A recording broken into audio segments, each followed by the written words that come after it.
Hey, Positive Vibes Sesh Gang, this is Bob bringing you another episode of Dark Side of the Mondays, where I take a Pink Floyd song title and use it as a launching off point. This week's discussion will be on the turning away and why it's so easy for people to get out of touch with their truest and happiest self, to live out the dreams that they know will make them happy. In preparation for this discussion, I read a quote by E.O. Wilson that said, "The problem with humanity is we have Paleolithic emotions, medieval institutions, and godlike technology."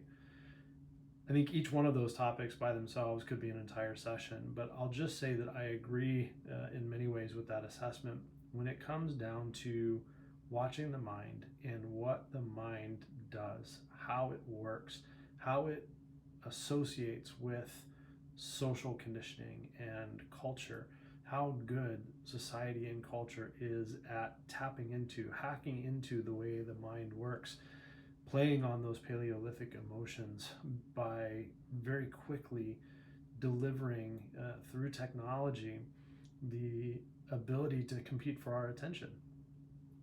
Our dreams, our truest self, our happiness is something that needs to be expressed. It's something that needs to be interacted with. It needs to be given time and space to be allowed to grow and to really develop. And I believe culturally and socially, our institutions, our technology have really been designed to actually take us further and further away from being able to create that time and space for ourselves. And I think there's a recognition in the clients that I work with that the number of times that I've heard, I've never been asked that question. I've never talked about these dreams with anyone before. And it's this realization that we're just not designed to really sit and pay attention to those thoughts and feelings and emotions that are welling up unless we're already predisposed and have done a lot of work to get there. uh, Society's not doing us any favors. It's not between all of the social media, the news cycles, everything is competing for our attention, and they're really, really good at getting it. In Buddhist circles and meditation, they call it the monkey mind.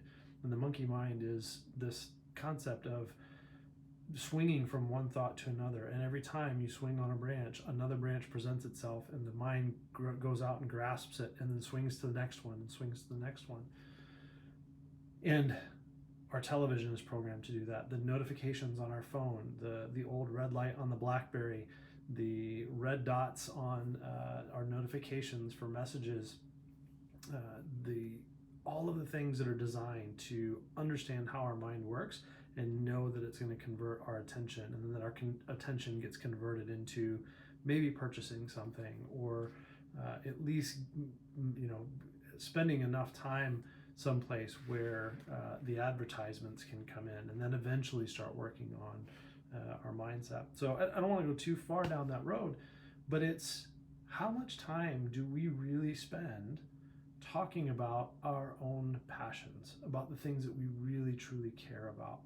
In the previous episode, Us and Them, talking about the everybody. What's everybody going to think? What are my social groups going to think about the dreams that I have, the stuff that I really want to accomplish and try?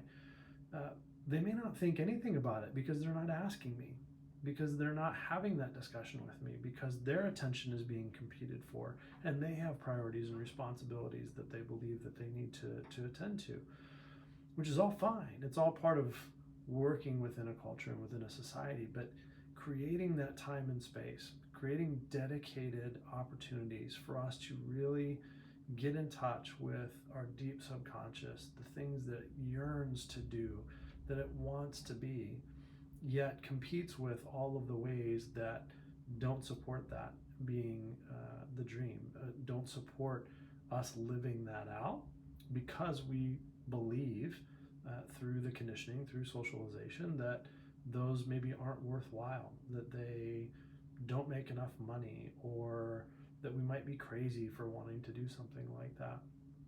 But when you see people that are really living their truth, when you encounter someone who is very at peace with themselves, what do you notice? You notice that they're very calm. You notice that peace. You notice the space that they create and hold because they're untroubled. They have an untroubled mind about all of the other cares that might be bothering someone else because they found it, because they've taken the time to express it and to give it light. So,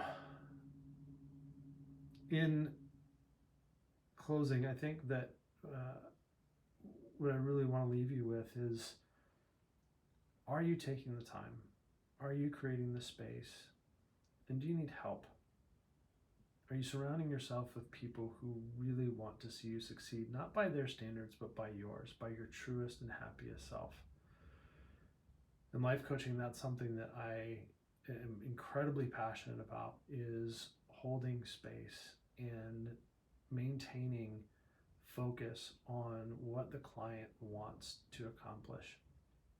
And it's amazing how much of a relief that is, how much of a release that is for a client when they actually have the ability to talk to somebody uninterrupted, who is asking very interested questions, who is deeply curious about what their truest self wants to be. And I think that we're missing that. I think that the institutions, the technology, while they could make it possible and make it easier, we have to make that choice for ourselves. We have to be the ones to identify that we're worth it, that our truest happiness is absolutely something that deserves the time and space, and then understand how to get there. How does our mind work, and in what ways are we giving that time and space away to someone else competing for that attention? So if you'd like to have that conversation, I would love to speak with you. I would love to have an interested conversation in helping you find your truest self. I hope that you all love one another. I hope that you all teach and inspire each other every day. And I hope that you express gratitude for something for which you're thankful. I am thankful for the platform to be able to do this, to be able to share this message, what I've learned from coaching, and being able to reach people like yourself that may want to have that conversation, or that may just need that little break right before the next video comes along. Maybe this is something that was beneficial for you, and maybe it sets you on a path, at least for the next couple of moments, to be thinking about what you deserve, what your truest and happiest self should have. Thanks, everybody, and we'll talk to you next week with high hopes.